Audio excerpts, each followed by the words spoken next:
संजय मुस्कुरा रहे हैं। देखिए, कैमरा ऑन होने के बाद संजय भाई, ना काहू से दोस्ती ना काहू से बैर, जो बात है वैसे ही कही जाएगी। तो अब जब कैमरा ऑन हो गया है संजय भाई, और कल दूसरे दौर का मतदान मुकम्मल हो जाएगा, तो पहले दौर के मतदान, और हमने उस दिन कार्यक्रम भी किया कि कम मतदान उसके मायने क्या।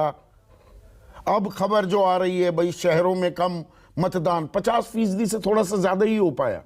सिर्फ सूरत में जहां 16 में से 15 सीटें बीजेपी ने जीती थी। तो कल के मतदान का टर्नआउट कितना बड़ा फिगर या कितना बड़ा फैक्टर मानकर बैठी होंगी राजनीतिक पार्टियां? क्या ये एक देखने वाली बात होगी? कल की बड़ी खबर, वोटर टर्नआउट देखा जाएगा क्या?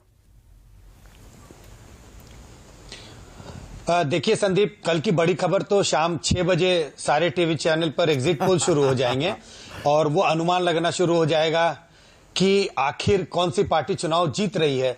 और ये अजीबोगरीब चीज है, एग्जिट पोल इस तरह से नहीं दिखाए जाते कि इसकी संभावना है, उसको बिल्कुल रिजल्ट से भी ज्यादा पक्का तौर पे दिखाया जाता है। तो कल की पूरी बड़ी खबर यही है कि कल असली चुनाव नतीजों के पहले एग्जिट पोल नतीजे ऐलान करने वाले हैं। लेकिन जो आपने जिस बात का जिक्र किया, उस बात पर नजर सारी पार्टियों की रहेगी। टर्नआउट अगले चुनाव में जो कल जहां वोट पड़ रहे हैं, वो आमूमन पहले दौर में जहां वोट पड़ा उससे थोड़ा सा हायर टर्नआउट वाला इलाका है। पहले जो राउंड में जहां जहां वोट पड़े, वहां 2017 में 67% वोटिंग पड़ा था, टर्नआउट था। और कल जहां वोट पड़ रहे हैं वहां तकरीबन 70 से थोड़ा सा ऊपर टर्नआउट रहा था पिछले चुनाव में। तो ये थोड़ा हायर टर्नआउट वाला इलाका है। आपने देखा होगा प्रधानमंत्री मोदी ने भी अपील की है वोटरों से कि भाई निकल के आए, वोट करें। इलेक्शन कमीशन अपील कर रहा है। तो मुझे लगता है सुबह से सारी नजर इस बात पर रहेगी, वोटर निकल के आ रहे हैं नहीं आ रहे हैं, वोट पड़ रहे हैं नहीं पड़ रहे हैं। उसके बाद सारा विश्लेषण इस बात पर होगा कि किसके वोटर आए, किसके नहीं आए। और इन सब विश्लेषणों पर विराम पड़ जाएगा शाम 6 बजे, जब सारे टीवी चैनल इस बात की घोषणा कर देंगे कि चुनाव में जीता कौन और हारा कौन। उत्तर अगर गुजरात की बात करें, जहां पर पिछली बार दरअसल बीजेपी से बाजी मार गई थी कांग्रेस, सौराष्ट्र और उत्तर गुजरात में वो थोड़ी मजबूत दिखी थी। दक्षिण में तो बिल्कुल सफाया हो गया था, 3 गुना सीट जीत गई थी बीजेपी की 25 और कांग्रेस की 8 सीटें आई थी। उत्तर गुजरात दरअसल, ये तो सिंपल सी बात है, ये सब जानते हैं, राजस्थान से भी सटा हुआ है। और इस चुनावी प्रचार की, कांग्रेस के चुनावी प्रचार की कमान अशोक गहलोत ने भी संभाल रखी है, और रघु शर्मा वहां पर बहुत दिनों से प्रभारी के तौर पर देखे जा रहे थे। तो उत्तर गुजरात में कुछ मुद्दे अलग हैं, कुछ मसले अलग हैं क्या?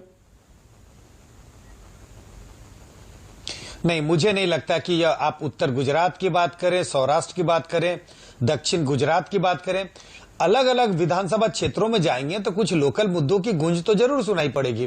बल्कि गूंज मैं नहीं कहूंगा, उसकी आहट सुनाई पड़ेगी। लेकिन पूरे गुजरात में अगर देखूं कि चुनावी दंगल, इस चुनावी दंगल में गूंज किसकी है? गूंज सिर्फ एक ही है, गुजराती अस्मिता, प्रधानमंत्री मोदी देश का गर्व, बीजेपी के गर्व, बीजेपी के बड़े नेता जिन्होंने सिर्फ देश में ही नाम नहीं कमाया, उन्होंने भारत देश का दुनिया के पटल पर नाम ऊंचा किया है। तो मुझे तो लगता है, मुझे तो यही गूंज सुनाई पड़ी।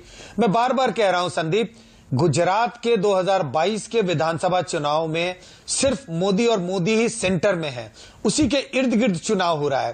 कांग्रेस जरूर कह रही है कि हमारा साइलेंट प्रचार है, और उन्होंने प्रधानमंत्री मोदी पर एक तरह से अटैक या उस तरह कुछ शब्द जरूर निकले अलग नेताओं से, लेकिन उनको सेंटर में लाने की कोशिश नहीं की, क्योंकि उन्हें पता है कि इस फ्रंट पर वो बीजेपी का मुकाबला नहीं कर सकते।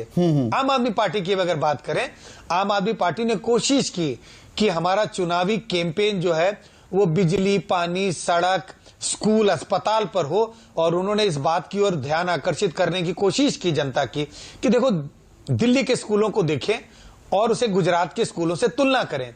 शायद बीजेपी को इस बात का पता था कि अगर ये तुलना शुरू हो गई तो वो तुलना में बहुत आम आदमी पार्टी से आगे निकल नहीं पाएंगे।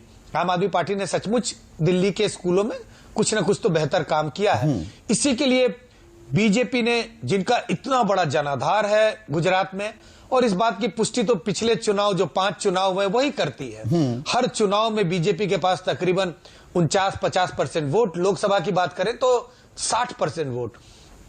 अगर इस नजरिए से देखें तो बीजेपी ने पूरे चुनाव का टोन सेट किया, और मैं कहूं गूंज मुझे बार बार प्रधानमंत्री मोदी की छवि, प्रधानमंत्री मोदी की इंटीग्रिटी, उनका एक तरह से मेहनत करने वाले लीडर, और कहें गुजराती अस्मिता की गूंज सुनाई पड़ी।